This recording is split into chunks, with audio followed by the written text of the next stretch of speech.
Hello everyone, welcome back to uh, a JavaScript tutorial series. So today we are starting a brand new series about browser API with JavaScript. And in this video, we'll explore the core browser object that you interact with the user browser environment, things like window, document, navigator, and location, and history, right? And by the end of this video, you will know how to get info about the browser, navigate page programmatically, and manipulate the DOM in a more advanced way. So let's dive into that. So I've created a file that's index.html, and inside that I have written the browser API.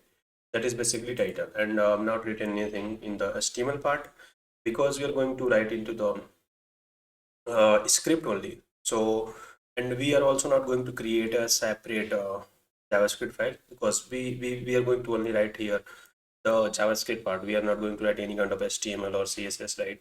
So let's move into that. So first thing we are going to learn about the window object, right?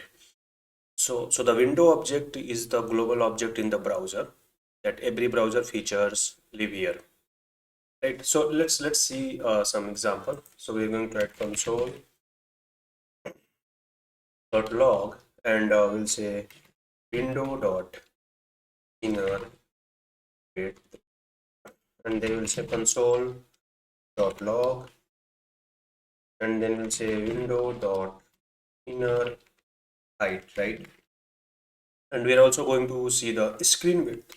So we'll say console dot log, that's a window dot screen dot width.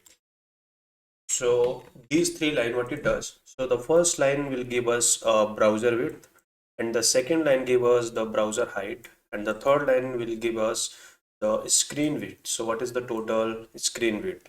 You can also use window.alert, window.confirm, and window.prompt for the dialog, right? So let's run it and see what we get in the browser, right? So this is the browser we have opened, and we have not written anything in the body, so that's why it's not visible, anything not visible here. And we can see the title, the browser API. So let's switch to the console. So this is the console. It's a the it's a the browser inner width is 1427, inner height is basically 99911, and the screen width is basically 920, right? So this is what we got here, right? So the next thing we are going to learn about browser API is basically document object. So the document object is your entry point to the DOM, right? So what we're going to get with the help of document, we are going to get the title, we are going to get the body. Yeah. So let's see. So console.log, and we'll say document dot title, and we'll say document no, so we'll say console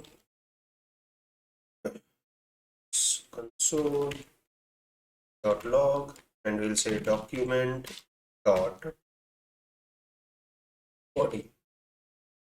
So basically you can manipulate the page dynamically using the document, and we have covered this in our DOM masterclass, but here it's all tied with the window object, right?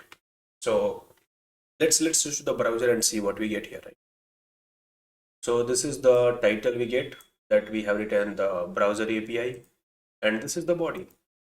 So you can see the code, whatever we have written inside the body things, right?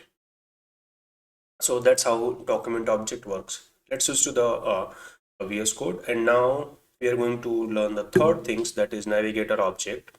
It basically gives you info about the browser, and what I mean here, the info about browser is basically you can get the what kind of browser the user is using, what kind of platform I am using, what kind of language I am using, and this is useful when you want to provide a browser specific message or feature. So So what I mean here, the browser is specific feature or message. Basically, suppose you want to pop up a specific message to the user who are using uh, Ubuntu, right?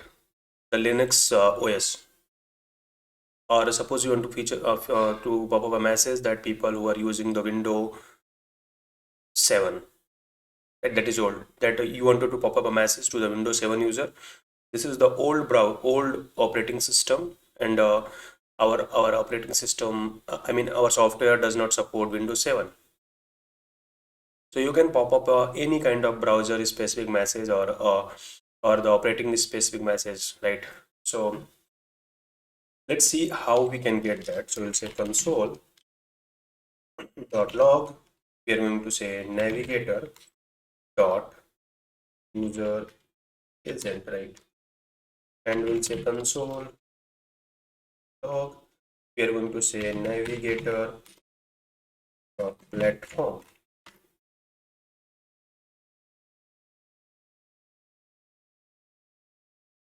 right? And we are going to say console dot log. We are going to say navigator dot language. So user agent is basically give us a browser info. Platform will give a operating system, and the default language will give you what kind of default language we have set it to the browser, right? So let's switch to the browser and we'll see what we get here. See, so we got the browser. We got the browser information, we got the window information, and we got the language information. That's say English and US English, right?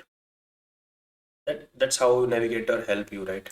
So let's switch to the next topic. That's a location object. So location object basically let you inspect or change the URL. I mean, you can get the full URL, you can get the host name, you can get the path name. So let's see, and let's run it and see. So it's a console.log. We can say location dot ref. So this will give you give us a full URL, and console.log can say location dot host name, right? So this will give us what kind of hosting we are using. Either we are using local host, or we are asking we are using third party hosting, any kind of information. So we'll say console dot log, and this we are going to get the path. So location dot path name, right? This is perfect for dynamic redirect or checking query parameters, right? So let's just to the browser and see what we get here. So we got the full URL, that's a local host that we are running here, right? And this is the hosting that basically we are running on a local host, so we are getting 1.27 127.0.0.1, right? And this is the path, right? That is basically perfect for the dynamic or redirect or checking query parameter. Now let's switch to the next topic, that is history object. So the history object allow you to move back and forward in the browser history. So what do you mean by browser history? You can get the number of pages in history, and suppose you wanted to go back to the history, you can use history.go back, and you wanted to go forward into the history, you can go history.forward. And this is a great, like this is very it's basically it's a perfect for whenever you are building a single page app, you can control navigation programmatically, right? So let's write we'll say console dot log, and we'll say history dot length. So what we'll get, we'll get the number of pages in history, right? So let's switch to the browser and see what we get. So we got the number of pages in history, that is 1, right? And yeah, that's it. So that's your introduction to the core browser object, that is window basically help us to get the width, height, screen, and many more things you can get. This is a basic example. Navigator basically I mean document, basically we have used for the title, body. You can get whatever you want, whatever you have written inside the code. basically. And the navigator, it basically help us to get the user information, what kind of browser user is using, what kind of platform he has or she has, what kind of language they prefer mostly, but anything you can get, right? And location is basically, it give us the URL, host name, path name, and many more things, right? And the history is basically, we can get how many pages of history user has, and we can also access the history things, what he has seen. And like in a simple word, I can say, just look at the Google, the big tech giant basically. Look at the Google, look at the Microsoft, how they collect the browser information, what we are seeing, what we are searching for, of searching on the internet. And based on that, they are suggesting us ads, right? So this is what where these kind of the storage API is very basically very powerful, right? So that's it. That's for the web storage API. And if you like this video, don't forget to share with your friend. Don't forget to like, comment, and subscribe. In the next video, we are going to learn about web storage API, that is basically local storage, session storage, and cookies. So stick with me, and see you into the next one. Thank you.